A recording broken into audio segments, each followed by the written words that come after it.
హాస్టల్లో విద్యార్థులకు నాణ్యమైన భోజనాన్ని అందించాలని తేలాల ఎంపీడీఓ పుష్పలీల అన్నారు. వికారాబాద్ జిల్లా యాలల మండల కేంద్రంలో ఉన్న బాలుర బీసీ హాస్టల్, ఎస్సీ హాస్టల్, బాలికల హాస్టళ్లను సందర్శించారు. ఈ సందర్భంగా ఆమె విద్యార్థులకు వడ్డించే భోజనాన్ని పరిశీలించారు. అదేవిధంగా ఈ సందర్భంగా మాట్లాడుతూ విద్యార్థులకు హాస్టల్లో మౌలిక సదుపాయాలు కల్పించేందుకు నిధులు మంజూరు చేయడం జరిగిందని అన్నారు. ముఖ్యంగా తాగునీరు, బాత్రూంలో విద్యుత్ దీపాలు వంటివి సక్రమంగా ఉండేలా చూడాలని ఆదేశించారు. ప్రభుత్వ మెనూ ప్రకారం విద్యార్థులకు నాణ్యమైన భోజనాన్ని అందించే విధంగా ప్రతి వార్డును చూడాల్సిందని అన్నారు. విద్యార్థులకు మౌలిక సదుపాయాలు కల్పించేందుకు నిధులు మంజూరు చేసిన వాటిని పనులను నాణ్యత ఆయుధంగా ఉండేలా చూడాలని ఆదేశించారు. ఆమె వెంబడి ఎస్సీ హాస్టల్లో తాలూకా ఆఫీసర్ వీరనందం, బాలికల హాస్టల్ వార్డెన్ భాగ్యలక్ష్మి, బాలరాజ్ ఉన్నారు. కొత్త మెనూ వచ్చిన తర్వాత చాలా బాగుందని అందరు సంతోషంతో వెలిపిస్తున్నారు. కాబట్టి ఈ విధంగానే కంటిన్యూ చేసి విద్యార్థులకు మంచి పౌష్టికాహారము, న్యూట్రిషన్ ఫుడ్ అందిస్తామని సగౌరవంగా పిల్లల తరఫున పిల్లలకు కూడా అందరికీ హ్యాపీగా ఉండేటట్టు మేము సమకూరుస్తాము. ఇక ముందు కూడా ఎలాంటి ఇబ్బంది లేకుండా ఈ హాస్టల్లో మౌలిక వసతులు కల్పిస్తున్నారు. కలెక్టర్ గారి యొక్క ఆదేశాలనుసారంగా అవి కూడా జరుగుతున్నాయి. కాబట్టి జరిగినవి కూడా పనులు చేసినాము. కాబట్టి ఎలాంటి ఇబ్బందులు లేకుండా విద్యార్థులకు మంచిగా చూసుకుంటూ స్టడీ పరంగా కూడా అకాడమిక్ ఇయర్ పరంగా అన్ని రకాలుగా విద్యార్థులకు అనుకూలంగా ఉంటూ విద్యార్థులు బాగా చదువుకొని 10వ తరగతిలో అత్యుతంగా ఉన్నతంగా సాధించాలని కోరుకుంటున్నాను. ఉన్నాయి కొడంగల్ కానీ బీసీ బాయ్స్ హాస్టల్ కానీ కొన్ని హాస్టల్లో సమస్యలు ఉన్నాయి. మరి ఇవి అధికారుల దృష్టికి మీరు తీసుకెళ్ళినరా?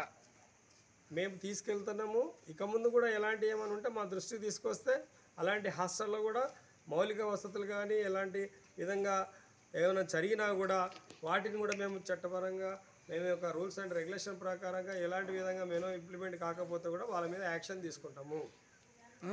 ఓకే. ముందే లాస్ట్ వీక్ కలెక్టర్ గారు వెళ్ళారు, విజిట్ చేశారు. ఇప్పుడు దానికి అమౌంట్ కూడా శాంక్షన్ చేయబడ్డది. తర్వాత హాస్టల్ కూడా కంపౌండ్ వాల్ కానీ, పెయింటింగ్ కానీ, మైనర్ వర్క్స్ కానీ, రిపేర్స్ కానీ అన్నీ శాంక్షన్ చేసిండ్రు. ఇప్పుడు కూడా మళ్ళీ మీరు కావాలనుకుంటే ఈ 2-3 రోజుల తర్వాత వెళితే కూడా హాస్టల్ చక్కగా తయారు చేయబడ్డది. కాబట్టి అట్లాంటివి ఏమైనా ఉంటే కూడా మేము సరి చేసి హాస్టల్కి మంచిగా మౌలిక యాలాల మండలంలో హాస్టల్ చెక్ చేసేందుకు కలెక్టర్ గారి నుండి ఆదేశాలు ఇవ్వబడినాయి. మళ్ళీ నేను ఆ ఇన్స్పెక్షన్ని మన యాప్లో కూడా చేయవలసి ఉంటుంది.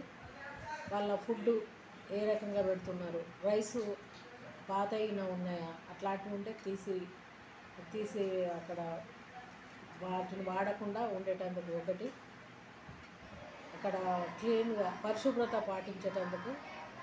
ఈ నడుమ కొన్ని వర్కులు కూడా జరిగినాయి హాస్టళ్ళల్లో. కొన్ని మరుగుదొడ్లను కూడా మంచిగా చేయడం జరిగింది. డ్రింకింగ్ వాటర్ కూడా సరైన ఫెసిలిటీస్ వాళ్ళకు ఉండాలనే అభిప్రాయంతో కలెక్టర్ కొన్ని డ్రింకింగ్ వాటర్ కూడా వర్క్ చేయించడం జరిగింది. బియ్యం కూడా ఎప్పటికప్పుడు చెక్ చేసుకొని సరైన విధంగా పిల్లలకు ఇవ్వాలని, మెనూ ప్రకారంగా వాళ్ళకి ఇవ్వాలని, అక్కడ శుభ్రత పాటించాలని ముఖ్యంగా ఇట్లా ఆదేశాలను పాటించడానికి మన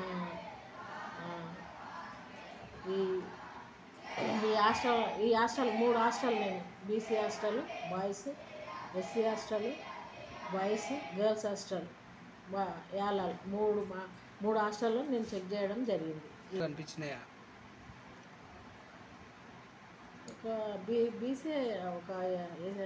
బీసీ హాస్టల్ బాయ్స్ చాలా కొంత వర్క్ అక్కడ జరిగినట్లు అనిపించడం లేదు. నీట్గా కూడా లేదు. పరిసరాలు కూడా కొంచెం నేను చెప్పడం జరిగింది అక్కడ చేయమని. చేస్తారు, నేను రేపు చూస్తాను కూడా చెప్పాను వర్కర్లకు. అయినా జర అక్కడ కొన్ని ప్రాబ్లమ్స్ కూడా ఉన్నాయి.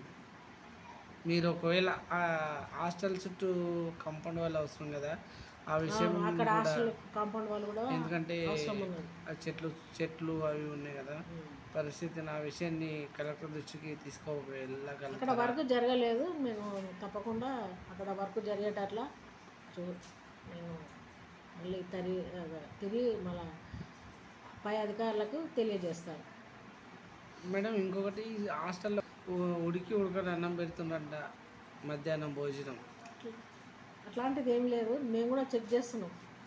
ప్రతి బుధవారము ప్రతి శుక్రవారము మాకు స్కూల్ చెకింగ్ కూడా ఉన్నది. ప్రతి అధికారి పంచాయతీ కార్యదర్శితో పాటు టీఏలు మన ఆఫీస్ సిబ్బందితో సహా అందరికీ వారికి విధులు నిర్వర్తించడం జరుగుతుంది.